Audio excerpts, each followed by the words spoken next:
The Japanese justice system and you. Let's do it.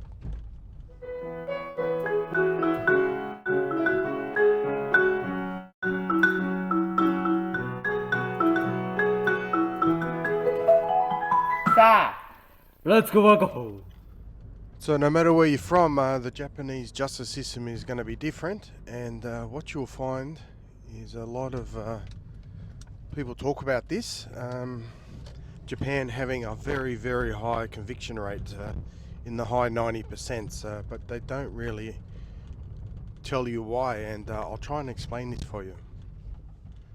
So the basic system here is they'll charge somebody with a crime, and they have up to 23 days to charge you with, and they can hold you for that time before charging you. Different countries have different time periods. I think Australia is 12 hours or something like that, don't quote me, but Japan, they can hold you for over 20 days before they charge you, and they can extend it by adding a different charge. So I'm a chef and I live out here in the countryside, but I also used to be a deportation officer in Australia, so I've deported more people than most have had hot dinners, so I know the Australian system very well, and I know the dynamics that happen around criminal cases. And I wasn't born yesterday, and I know that not everybody's innocent and not everybody's guilty. In some systems in different countries, they have plea deals, and if people plead to different charges, or they plea early, they may get a reduced sentence, or it might even be sanctioned, signed off before that happens. In Japan, it's not quite like this, but they do sort of give a little bit of a discount on the sentence if people sort of hurry up and admit their guilt. So this is sort of a similar, like a plea sort of thing. I know, as a matter of fact, that people will plead to a lesser charge in America, just so they're not facing like 100 or 200 years for a different charge. So a lot of people will actually plead guilty to charges that they're not that they're innocent for. So I'll try and explain the dynamics here why the conviction rate's so high. So I'm just picking up some fuel. So basically what happens in Japan, when they take a trial case, they normally will only take a case if it's a slam dunk, and this is a cultural thing. If you're a prosecutor, you don't want to have a bad record, so a lot of times people that dig their heels in and they keep saying that they're innocent, and they might be innocent, for example, and they get taken to court. These are the ones that are generally that they get off, so like the 5% or something like that.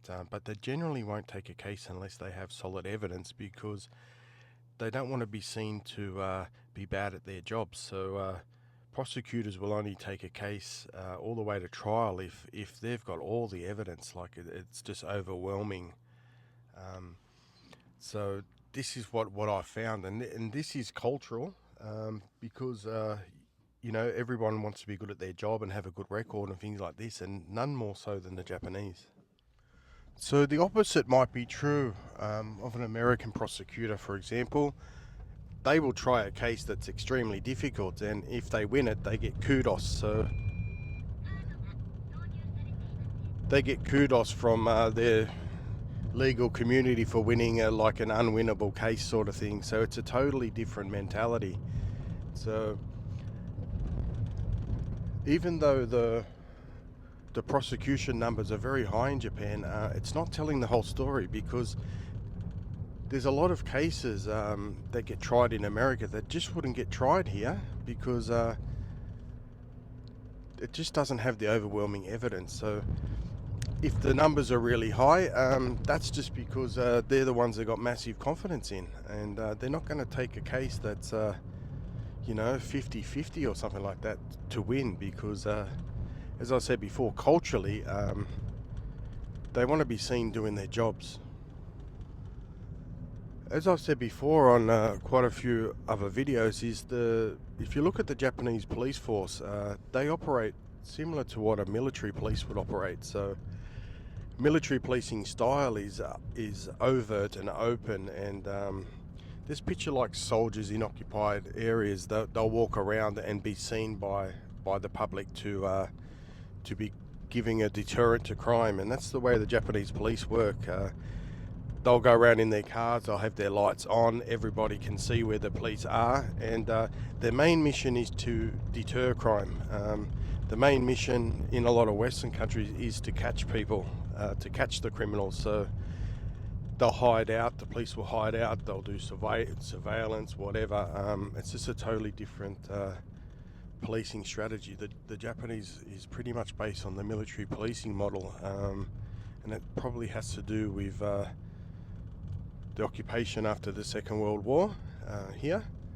So it's similar with the legal system. They want to be seen to be putting deterrents out there, and there's no bigger deterrent than if you do a crime, you're going to get and it goes to trial, you're going to get very highly convicted, aren't you?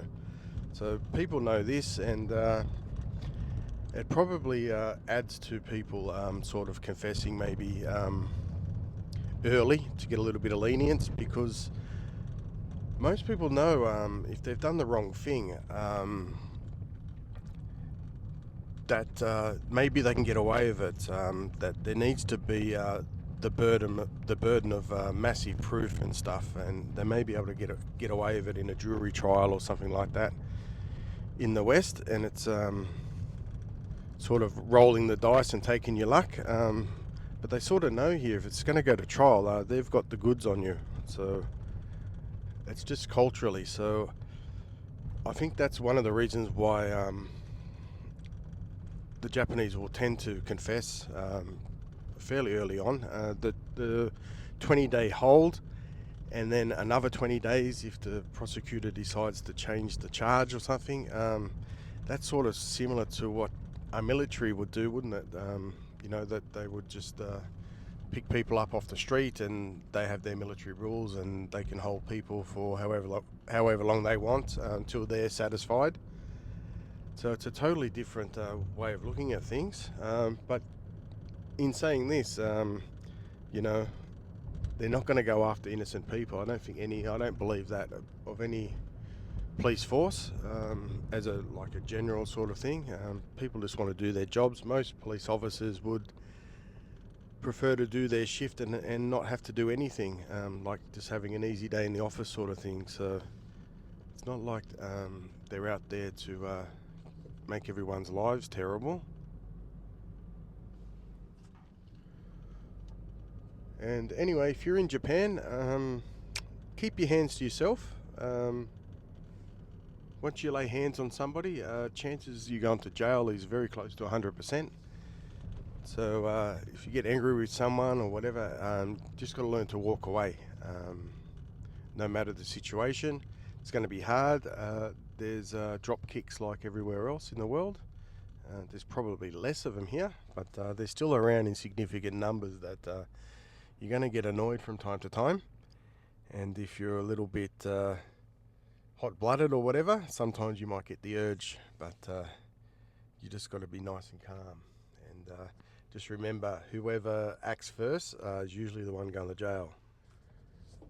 Heading back home, just had to pick up some milk. I've got to make some desserts for the cafe tomorrow. But while I'm here, I'd like to give a shout out to Alexander for joining up on Patreon. And here's your Gigi welcome. Shout out to our new Patreon member, Alexander. Gets the Gigi dance. Go Gigi, go Gigi, go Gigi, go Gigi. And a kiss. Good boy. Thanks a lot, Alexander, for supporting the channel. You're a legend. So once again, Alexander, thanks for joining the channel. You're an absolute legend. And I'd also like to give a shout out to Roger and also Sylvan for your support on Buy Me a Coffee, which is going towards my cat cafe netting. Thanks a lot, guys, and also to someone who just posted under the name Someone. Thank you very much for your support as well. So getting back to the keep your hands to yourself sort of thing, I've noticed with some people that I deported anyway, the only difference between some people that never went to jail and some people who went to jail and then got deported was it was just sheer luck. You know, the person who got punched or whatever, they fell in the wrong direction, they hit their head in the wrong place, and there was a lot of injuries done. And